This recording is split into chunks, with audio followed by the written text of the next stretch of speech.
Hello, welcome to this flip preaching video. My name's Andy. And I'm Gareth. And we're going to have a look at and chat about a passage from the book of Mark, chapter 9, verses 38 to 50. And see what we can get out of this so that we're preparing for Sunday. Before we get into the detailed bits, just have a look at Mark chapter 9 verse 44 and see what you make of it. And then see how you prefer 46 to 44. That's a Bible scholar's joke. Did I catch you out? There is no 9 verse 44 or 46. It goes 43, then skips to 45, then to 47, 48, 49, 50. They cut it out ages ago. Anyway, that's not important, but this is the text we've got here has been through a process throughout the years. Anyway, there's an awful lot in this, and it's a really difficult passage. So to start, last week, we were talking about the disciples talking about who was the greatest. And, in verse 38, there's a really interesting thing. I don't know how that version of the Bible does it, but John, one of the disciples, says to Jesus, we saw some people casting out demons, and we stopped them because they weren't following us, not you, us. So at that stage, John had still, the disciples thought of themselves as the people who people should follow rather than Jesus. So they're starting to get ideas above their station here already. And Jesus comes back with this idea of, well, don't stop them. Whoever's not against us is for us, and says that anyone who gives you a drink of water in my name will be rewarded. So basically, people who are just doing good in Jesus' name. Yep. Yeah. Let them crack on. Let them crack on. There's a phrase called anonymous Christianity. It's the idea that people who do good are regarded in God's eyes as followers of Jesus, because they're doing the right stuff. Even if they don't know it, even if they don't use the name, even if they don't call themselves Christians, they're anonymous Christians. Okay. What do you make of that? Do you think that's... Yeah, I think that's great. I think perhaps there may be some that would say, well, are they Christians because they haven't, kind of turned away from perhaps their normal pattern of life, or... Yeah, it's funny, isn't it? Because we tend to, some parts of the church, we have that very sort of set ideas of what makes you a Christian. Absolutely, it's very clear. Go through these processes, but there's a kind of hint here that is broader than we think it is. Absolutely. I think I personally feel I don't think we can really know how wide and how deep is God's love for his people. We only know in part, don't we? Yeah. So you probably know people who, you hear it a lot, don't you? When you say, well, they're not a Christian, but they're really good. They're really good people. And this verse, verse 40, 9:40, kind of talks into that. Okay, but then we get into the really, really difficult bit, where we have a long list of things saying if your hand causes you to stumble, you should cut it off. If your foot causes you to stumble, cut it off. I'm not quite sure what your foot can do.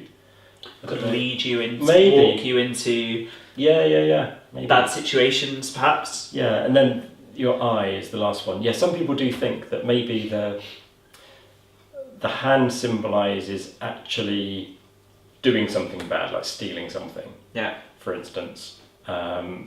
A lot of the commentaries have a kind of sexual sort of spin on this, but anyway, just go with stealing. So a hand like stealing something.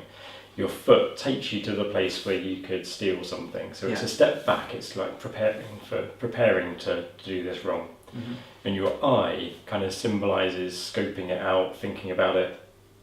So it's kind of going further back in the chain of action. It's pretty brutal. It is, yeah. And I hope this is an obvious thing to say, but it doesn't mean it literally. Don't gouge your eye out. But I think it does mean something like, take your discipleship seriously, people. If there's something which is getting in the way of you being a Christian, just get rid of it. Whether that's, I don't know, being addicted to a mobile phone, whether that's a job that, doesn't sit well, whether it's I don't know what it is. It's obviously very individual, but be ruthless. Get rid of stuff that something that doesn't isn't help. a barrier. Yeah. Something I read about this, which I thought was quite interesting, because it says that, again, this isn't the main thrust of the passage, but it says that you'd be better to cut off your hand and enter heaven crippled. But I'd always thought that you get a new body when you go into the afterlife, not you leave behind. Yeah, so you come back with two hands. Or, if you cut off your foot, you'll be resurrected intact. And there's kind of hope in that for people who have had, of course. If you die, maimed, then you don't enter heaven maimed. You're healed and and you But there's a people have wrestled with this passage in the past. Jewish people have wrestled with the idea of the afterlife, and I think come up with the idea that you might enter it with your one hand, having chopped one off, but then you're immediately made whole. Yeah. It doesn't say you stay in heaven with one hand, but you enter. So maybe there's a kind of sense of, here comes Gareth, this has happened to him, let's make him whole. Yeah. Perhaps. I don't know. Who knows? The bit about the salt. Yeah. Salt is good. But if salt has lost its saltiness, how can you season it? Have salt in yourself and be at peace with one another. What do we make of that? It's really mysterious. The commentaries have got a couple of ideas. One is it talks earlier. It has this gruesome image of being in Gehenna, which is sort of a picture of sort of punishment.